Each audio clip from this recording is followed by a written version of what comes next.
పాకిస్తాన్ భవిష్యత్తు ప్రశ్నార్థకంగా ఉందా అంటే ఖచ్చితంగా ఉంది అనే చెప్పాలి.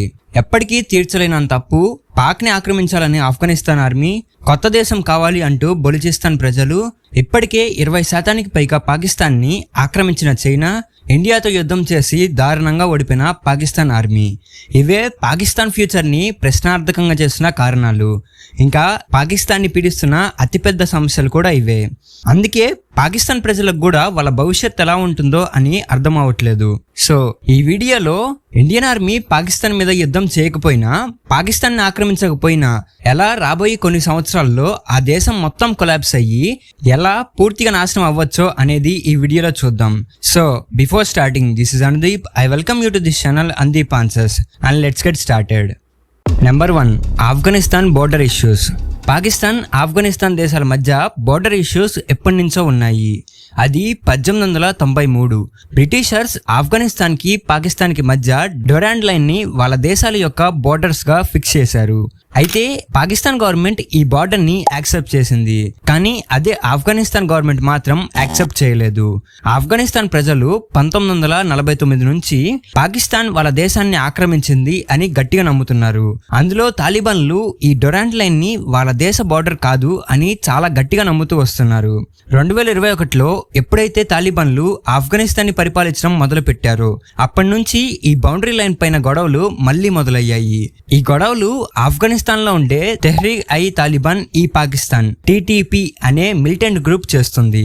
వీళ్ళే ఈ పాకిస్తాన్ ఆఫ్ఘనిస్తాన్ బోర్డర్స్ లో ఫైట్ చేస్తారు. ఆఫ్ఘనిస్తాన్ లో ఇది ఒక మిలిటెంట్ గ్రూప్ అయినా అసలుగా పాకిస్తాన్ కి TTP అనేది భయంకరమైన టెర్రరిస్ట్ గ్రూప్స్ లో ఒకటి. తాలిబాన్స్ రూలింగ్ వచ్చిన వెంటనే TTP గ్రూప్ పాకిస్తాన్ మీద అటాక్స్ ని పెంచింది.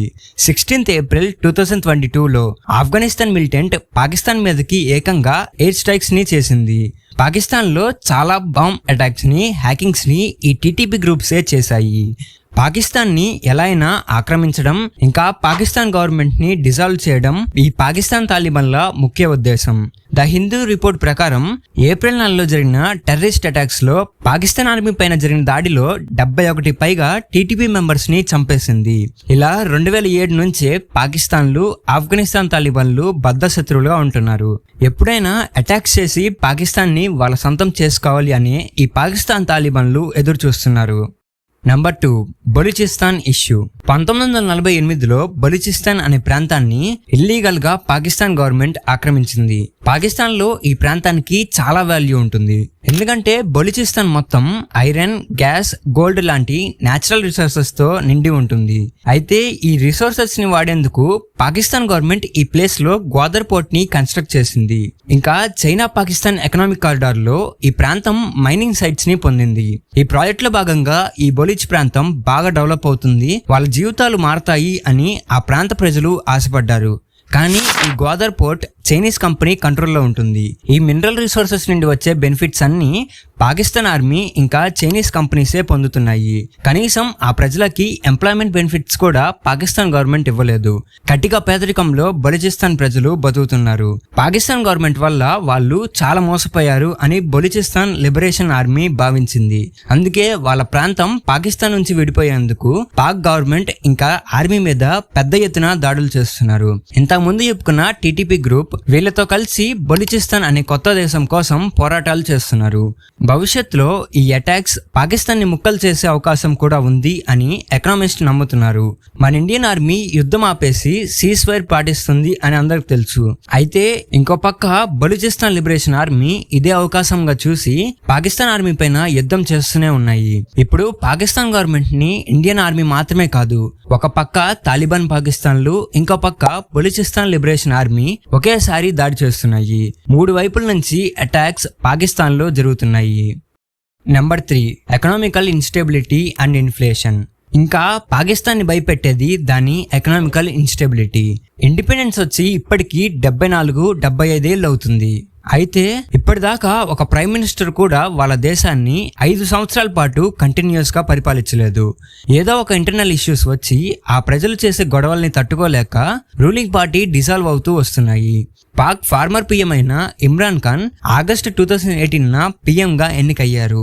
ఇమ్రాన్ ఖాన్ అయినా 5 years రూలింగ్ చేసి అప్పటికే కులిపోయిన పాకిస్తాన్ డెమోక్రసీని కాపాడతారు అని ప్రజలు అనుకున్నారు. కానీ ఆర్మీ రెబెలియేట్ అవ్వడం, నిరసనలు జరగడం వల్ల ఇమ్రాన్ ఖాన్ 2022లో పిఎం పదవి నుంచి రిజైన్ చేశారు. ఇలా పాకిస్తాన్ ఇప్పటికీ 29 మంది ప్రైమ్ మినిస్టర్లు పరిపాలించారు. ఇప్పుడు పాక్ ఎకనామీ గురించి చూద్దాం. కరోనా వైరస్ వల్ల అన్ని దేశాలు సఫర్ అయ్యాయి. ఇందులో పాకిస్తాన్ ఎకానమీ ఎంత దెబ్బతినిందంటే 1951-52 ఎకనామిక్ క్రైసిస్ తర్వాత మళ్ళీ అంత దారుణమైన సిచ్యువేషన్ 2020లో ఆ దేశ ప్రజలు రెండోసారి చూశారు.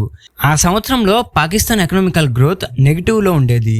కరోనా ఇన్సిడెంట్ తర్వాత రష్యా యుక్రెయిన్ వార్ వల్ల 2024లో పాకిస్తాన్ కన్స్యూమర్ గూడ్స్ మీద ఇన్ఫ్లేషన్ 25% వరకు పెరిగింది.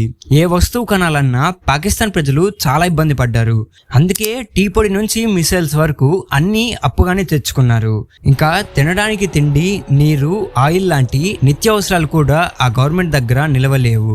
పాకిస్తాన్ ప్రజల బాధలు చూసి దుబాయ్ $2 బిలియన్ ని అప్పుగా ఇచ్చింది. ఇంకా ఇంటర్నేషనల్ మానిటరీ ఫండ్ నుంచి $3 బిలియన్ ని, చైనా నుంచి మొత్తం $24 బిలియన్ ని అప్పుగా పాకిస్తాన్ తెచ్చుకుంది. ఇన్ని అప్పులు చేయడం వల్ల ఎకనామికల్ ఇన్స్టెబిలిటీ కారణాల వల్ల $1 విలువ 281 పాకిస్తాన్ రూపీస్తో సమానంగా అయ్యింది. ఆ దేశంలో పని చేసుకునే వాళ్ళకంటే దొంగతనాలు, అడుక్కుతిని బతికే వాళ్ళే చాలా ఎక్కువ అంట. స్క్రీన్ మీద చూస్తే చైనా గవర్నమెంట్ పాకిస్తాన్ని ఎంత దోచుకుందో మీకే తెలుస్తుంది. పాకిస్తాన్కి చెందిన కరాచీ స్టాక్ ఎక్స్చేంజ్ లిమిటెడ్లో 40% వాటా చైనీస్ ఇన్వెస్టర్స్ ఆధీనంలోనే ఉంది. ఇక్కడతో అయిపోలేదు. చైనా గవర్నమెంట్ ఎలా పాకిస్తాన్ దేశాన్ని ఆక్రమిస్తుందో ఇప్పుడు చూద్దాం. Number 4, Chinese debt trap diplomacy. ఎన్ని ఎకనామికల్ ప్రాబ్లమ్స్ లో ఉన్నా పాకిస్తాన్ గవర్నమెంట్ ఇంకో పెద్ద తప్పు చేసింది. అదే చైనీస్ డెట్ ట్రాప్ ని గుడ్డిగా నమ్మడం. ఈ చైనా డెట్ ట్రాప్ డిప్లొమసీ అంటే చైనా కొన్ని దేశాలతో చాలా మంచిగా, నమ్మకంగా ఉంటుంది. ఆ దేశాలకి ఏమైనా వాళ్ళకి తోడుగా ఉంటుంది. ఏదైనా కష్టం వస్తే చైనీస్ గవర్నమెంట్ ఆ దేశాలకి ఎక్కువ వడ్డీలతో అప్పులు ఇస్తుంది. ఎక్కువ వడ్డీలతో అప్పు ఇవ్వడం వల్ల ఆ దేశాల గవర్నమెంట్ ఎంత ట్రై చేసినా ఈ అప్పులు తీర్చలేకపోతారు. $1 బిలియన్ అప్పుని చైనీస్ గవర్నమెంట్ ఊరికనే ఇచ్చేస్తుంది. సంవత్సరాలు గడిచే కొద్దీ వడ్డీ పైన వడ్డీ పడుతుంది. ఈ అప్పులు తీర్చడానికి చైనా గవర్నమెంట్ తెలివిగా ఆ దేశాల్లో ఉండే పెద్ద పెద్ద ఎయిర్పోర్ట్స్ ని, ప్రాపర్టీస్ ని, గవర్నమెంట్ బిల్డింగ్స్ ని దోచుకుంటుంది. ఇలా చాలా దేశాలని వాళ్ళ ఎక్స్టర్నల్ డెట్ ట్రాప్స్ లో ఉంచుతుంది. ఈ డెట్ ట్రాప్ డిప్లొమసీలో ముఖ్యంగా పాకిస్తాన్, శ్రీలంక, కెన్యా ఇంకా మాల్దీవ్స్ బలి అయ్యాయి. ఇప్పుడు పాకిస్తాన్ ఎంత అప్పు తీసుకొని ఈ డెట్ ట్రాప్ లో చిక్కుకుందో చూద్దాం. బలూచిస్తాన్ ఇష్యూలో గ్వాదర్ పోర్ట్ ని కన్స్ట్రక్ట్ చేసి ఆ పోర్ట్ ని నడిపిస్తుంది కూడా చైనానే అని చూసాము. ఈ పోర్ట్ ని Chinese government debt trap diplomacy plan లోనే స్వాధీనం చేసుకుంది. 2025కి పాకిస్తాన్ చైనా దగ్గర ఎంత అప్పు చేసిందో తెలిస్తే ఖచ్చితంగా అందరు షాక్ అవుతారు.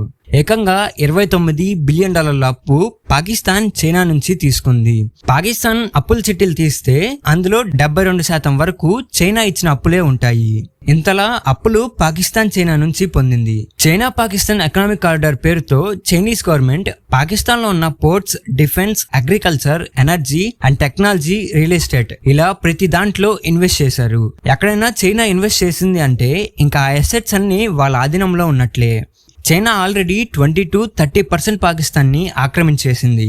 ఫ్యూచర్ లో పాకిస్తాన్ ని డెవలప్ చేస్తాము అనే పేరుతో చైనా పాకిస్తాన్ మొత్తాన్ని వాళ్ళ ఆధీనంలోకి తెచ్చుకునే అవకాశం ఉంది. ఈ వీడియోలో చెప్పుకున్న Afghanistan border issues, Balochistan issue, economical instability issue, Chinese debt trap issues లో ఏది పాకిస్తాన్ ని ముక్కలు చేస్తుంది అని మీరు భావిస్తున్నారో కామెంట్ ద్వారా తెలియజేయగలరు. ఈ వీడియో ఎలా అనిపించిందో కూడా కామెంట్ చేయండి. మరో మంచి వీడియోతో మనం మళ్ళీ కలుద్దాం. Until then, this is Andeep signing off. Thank you and Jai Hind.